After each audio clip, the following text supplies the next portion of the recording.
आज आपण देवीच्या नैवेद्यासाठी बनवणार आहोत उपवासाचे रसरशीत गुलाब। उपवासाचे मावा गुलाबजाम बनवण्यासाठी इथे मी 1/2 किलो मावा एका भांड्यामध्ये घेतलेला आहे।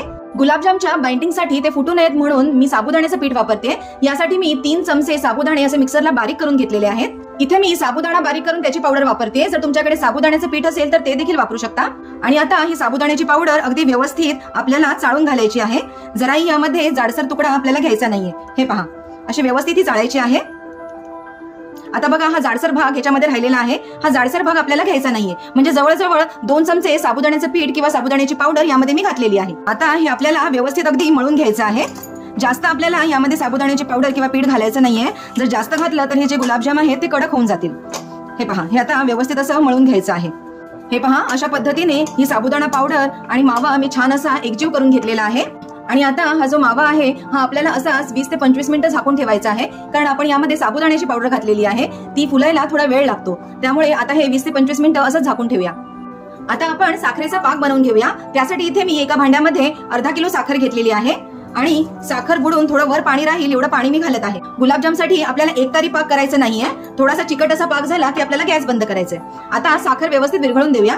या पाकात आता थोडंसं केसर घालूया आणि थोडीशी वेलची पावडर घालूया आणि आता व्यवस्थित हे सगळं एकत्र उकळूया। हे पहा, आपला साखरेचा पाक हा बनवून तयार आहे। एकतारी पाक आपल्याला करायचा नाहीये। साखर विरघळून थोडासा हा पाक घट्ट झाला की आता आपल्याला गॅस बंद करायचा आहे। हे पहा, 20 ते 25 मिनिटं झालेली आहेत आणि आता हे पीठ पण छान मुरलेलं आहे।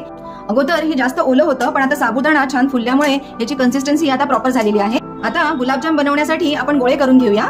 जास्त मोठेही नाही आणि जास्त लहानही नाही, असे गोळे करायचे। मीडियम आकाराचे आपण गोळे करूया। हे पहा, अशा या मीडियम आकाराचे मी सर्व गोळे आता बनवून घेते। हे पहा, अशा पद्धतीने सर्व गुलाबजामसाठी मी गोळे करून घेतलेले आहेत। आता याला फ्राय करून घेऊया।